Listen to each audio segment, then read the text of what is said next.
Lacrosse Championship. From Lindenwood University, head coach Jack Cribben, players Amanda Shimke and Christine Haymeyer. Coach, thoughts on the game? We'll have some questions. Sure, I want to tip my hat really to the city of Salem, the NCAA, the Mountain East Conference for putting on a terrific Final Four. Also want to congratulate the Lockhaven Eagles, Coach Selvage, and their team. Those girls fought really hard today and came out on top. Extremely proud of my team. Nobody in the beginning of the year probably put us playing at this point in May. And we fought the whole season and we fought today. And that we were down and out, I think a lot of different points of that game, but credit to our girls. They kept believing. We got that game into overtime, and I couldn't be more proud of my girls and the season that they had. They really bought into what we were doing early in August, and for us to be here and playing right now is an honor and a privilege. What did you change in the second half there? So you needed some kind of a jump start or something probably to for like kind of the adjustments that you make there to try to get back in the game. So there wasn't a whole lot of adjustments, I think, from a coaching standpoint. We just needed our offense to get more rhythm. We needed to value the ball a little better, which I thought we did in the second half. And then we thought if we had more possessions, our offense would be able to take advantage of it. And they did, and Lacrosse is a game of streaks. So we believe if we could put together a streak of our own, we could be in the game, late in the game, which we were able to do. Did you feel like when they made that little run there in the middle of the first half that your team lost a little bit of energy or anything at that point? I told the girls in the locker room before the game, it's going to be a fight.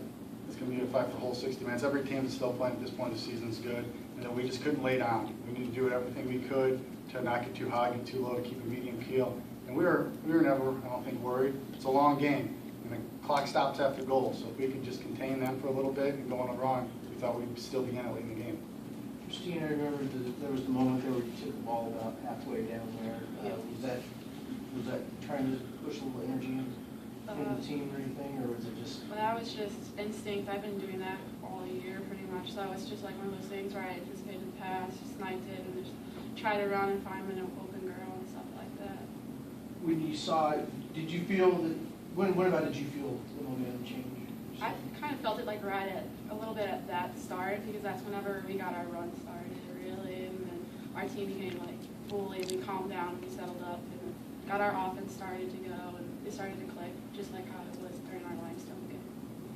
Amanda, the second half there, you gave a little bit of a push into what were your instructions when you were out there?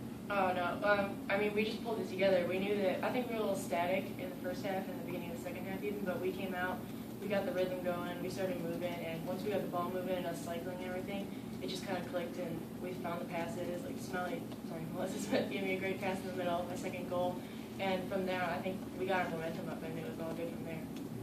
Coach, stopping Lockhaven, how, what advice would you give to a team whoever wins tomorrow? I mean, out of all their goals are basically right, a few inches away from Christine.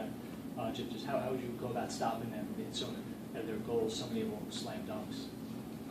They're quick and athletic, and you're definitely, it's going to take a really good game to beat them. We knew that going in, that this team was one of the best teams in the country and had to do a lot even playing right now. We knew it would take us 60 minutes, and actually we were wrong. It's going to take 66 minutes today. So they're a very well-coached team who has a lot of different threats offensively, got a great goalkeeper, and they've got a solid defense that really gave our offense some problems today. The last few minutes of regulation, was the strategy to try to find, not to take a shot unless it was like wide open there, or was the intention just to try to run out? In the regulation, when you had the lead there. Yeah, that's one. As a coaching staff, we were trying to weigh our options. If they would have pulled the goalie and went in to try to double team, we were going to score.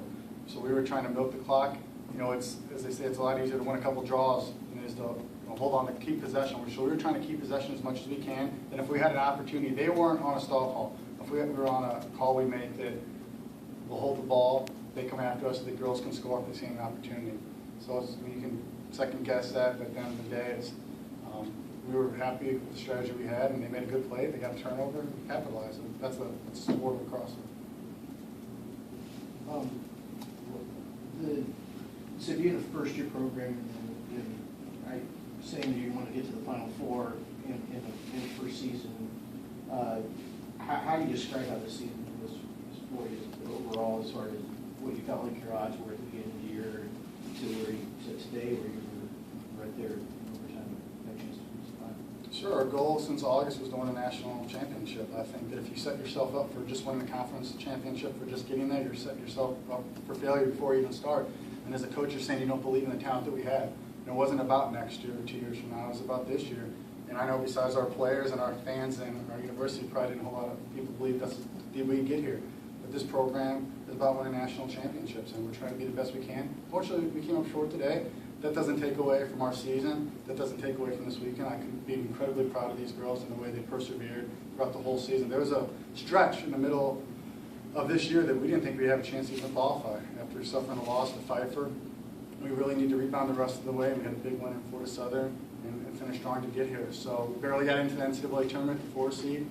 And I'm so just excited and happy for our university. We take great pride in not representing just Lindenwood University, but the sport of lacrosse and how it's growing in the state of Missouri and how it's growing in the Midwest. And we want to do our part to keep growing the game. We believe it's the greatest game on earth. We're thankful for opportunities like this to be here today.